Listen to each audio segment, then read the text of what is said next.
Hey, Tracy, guess what? What, Michelle? We have Glen Power from The Script on the phone. He's one of my favorite drummers. Glen, are you there? Hello, Tracy and Michelle. Hello, Glenn. So where are you today? Today I'm on a tour bus and I'm heading for, I actually have to look at the tour bus to figure this out. I'm heading for the Hartman Arena in Wichita, Kansas. In Oh my Wichita. gosh. Oh. I don't think I'd want to be there. I Not don't gonna think lie. so either. I know. What is in Wichita besides you guys? Yeah, us on a bus moving along the road. Well, Glenn, you guys have had a really amazing 2 years. We were looking at this, Tracy and I, together, and I mean, tons of hits. We Cry, Break Even, The Man Who Can't Be Moved. And you guys talk a lot about how you went from basically nothing to just touring and doing huge stadiums. And is this kind of like a rags to riches type of story, would you say? Yeah, I would agree with that. I mean, we really did go from wondering when we get a chance to, do something, to literally getting every opportunity to get on stages that, were bigger than anything we'd ever experienced before. It all came, I suppose, the build-up to it and what the work that preceded actually the opportunity was the work itself was, it took many, many years for us to get to where we are. But to finally get the opportunity then, and to suddenly find yourself supporting U2 and Paul McCartney, these are things we never imagined would happen so fast, but they happened, and we got to do them. I'm glad that you brought up U2 and Paul McCartney because I was actually planning on asking you this question. It's got to be crazy going from listening to U2 to opening for U2, and then my personal favorite, I got to get a little personal here, the legendary Paul McCartney you opened up for. How was that like? Yeah, that's right. It's still hard to explain. It's like you two are such heroes of ours, and to get to walk on their stage, it was a very big moment for us. We were all very nervous, and then once we got out there, we did a great job. But it was just incredible. And then to get to play with Paul McCartney, fantastic. You can't dream dreams like that. We always say that, and they're big milestones to have in your CV as you go along. Are you the wedding band for his wedding this weekend? Yeah, the rumor is he's getting married, so we want to know, spill the beans. Is it this weekend, and are you playing? I didn't know he was getting married. Congratulations to him on that. No, I would play, but we haven't been asked. And honestly, I need to know, because I don't know the answer to this question. What do you say to Paul McCartney when you meet him? I don't even know what I would say. It's Paul McCartney. You freak out. You're in your dressing room about to go on stage. There's a knock on the door. The door opens. Oh, holy shit, fuck. He literally did. He just laughed with us. And you know what? Within 5 or 10 minutes of being in his company, he's a lovely man and he's so down to earth and chilled. It was so easy to do. I was amazed at how at ease he put us all. So it's actually, it amazed me. He's such a great person. That's really refreshing to hear. Yeah, a really nice man. And he just, he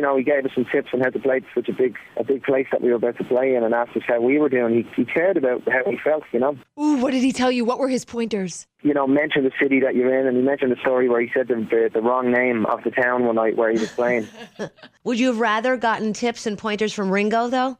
No, I wouldn't be able to do that. That's crazy. And you've done all of that in 2 years. And with all those memories piling up so fast, what would you say is the best part of your journey so far? I think the best part of the journey would be playing in Ireland to 52,000 people in the Aviva Stadium. We saw that video. Amazing. Yeah, that was, I still can't believe, it feels like a blur, I look at it and it's almost like I wasn't actually part of it, because when you're doing it, you're just in work mode and you're trying to do the best show that you can, but to look out and see that many people looking back, it was fascinating. And I mean, that's something that I really love about all of you guys. I think you just connect so seriously on an emotional level with people. I mean, every song you guys sing is about things that we all can relate to. Do you think that's why your music has been so successful? Yeah, I think so. I think a lot of people, they just see three normal guys who are still humble and very grounded, down to earth.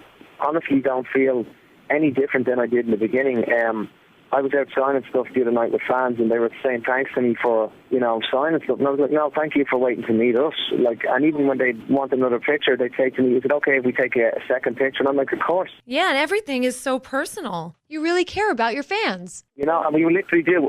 We went out the other night. We spent an hour, I'd say an hour and 20 minutes, and we did the whole line individually, separately. I went out. I was just early. I went out and I went straight in there. It was a good hour and 20 minutes, and then the two guys followed behind me, and we spent the whole time doing that, and then we a half an hour left before our bus called, and that's, to us, part of what we do. Yeah, no, I think a lot of it is, you look at your songs, they're about heartbreak. For the first time, one of your singles was about getting through tough times in the economy. You lost your job. Do you guys just pull them from your own life, like from high school? Where are you getting this stuff? Is this stuff that has happened to you? Yeah, of course. I mean, we're musicians, so, we've had the longest night of our lives in our careers. People say you're an overnight success. We say, oh, well, it must have been the longest night then of our lives, because we've been broke for years and years. And it's just when we saw the GFC hit the whole economy and the way it hit Ireland, hit our friends and family, our brothers or sisters, we really felt the effect of that when we went home. So that's where for the first time came from. We was like direct experience of feeling like that and then seeing it in action around us. And then you have your new single, it's called Nothing. It's about a guy drunk dialing a girl that he still loves. I mean, everyone can relate to that. I'm guilty. I'm not gonna lie. I've been there. She's drunk dialed me a couple times. It's the truth.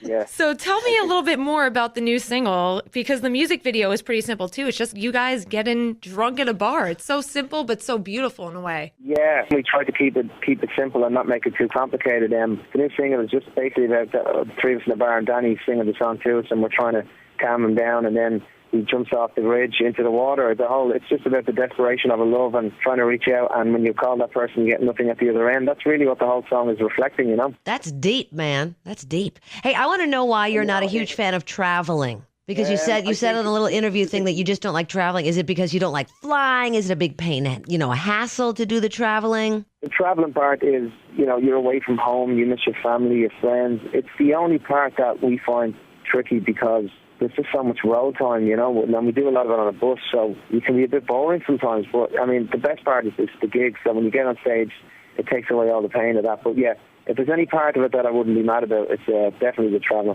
I know Danny says that you are a lot more confident about your sound with this album this time around. Why would you say that is? I think because of all the touring that we've done, I think all the touring has kind of lend itself to us really, growing as a band and being confident. I think all of that touring, it just really rubs off on you, and you gain confidence when you walk out there, and that reflects in the new album. You can really hear a great live sound. A lot of it was recorded in live sessions that we just kept the original takes because it sounded so good. You know what? We really want to know, because you guys have had an amazing 2 years. I think the big question is, what's next for you guys, and how are you going to top the next 2 years? Oh, I don't know. I think, we're just going to try and, be the best that we can be. Maybe, get in the studio again, jam out like we did originally. We'll just stick to the formula, and see if we can, bend it a little bit. But up to right now, we don't know until we get in there. So it's really up in the air. It's still out in the ethos waiting to be grabbed. Well, you guys are having an amazing run. So congratulations, seriously. Thank you so much. You're very kind. We really appreciate all the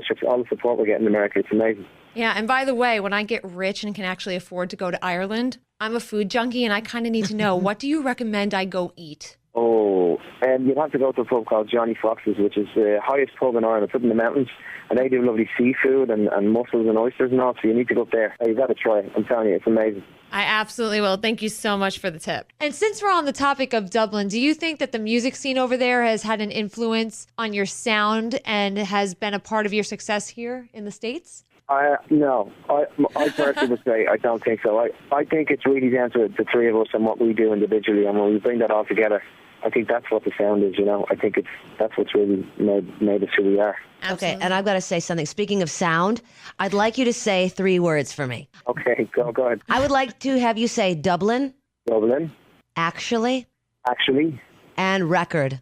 And record. You're saying it like me. I wanted it with your accent. I was waiting for Dublin, actually, and record. That's what I wanted to hear.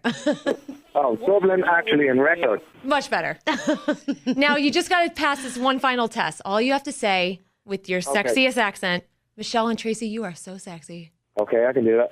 Michelle and Tracy, you are so sexy. Oh, that was awesome. Done. I can't even interview. Is this over? So you want to go see the script? They're going to be in Miami, and all you have to do is like us on Facebook. You're in to see the show, to meet the band, and even be the pit photographer. And by the way, Glenn, I like you on Facebook. Well, thank you for liking us on Facebook. We'll have to try and like you back. Yeah, you definitely go do that. Go like us on Facebook, and we will see you at the Fillmore on October 7th. Thanks for chatting. Take care. You too.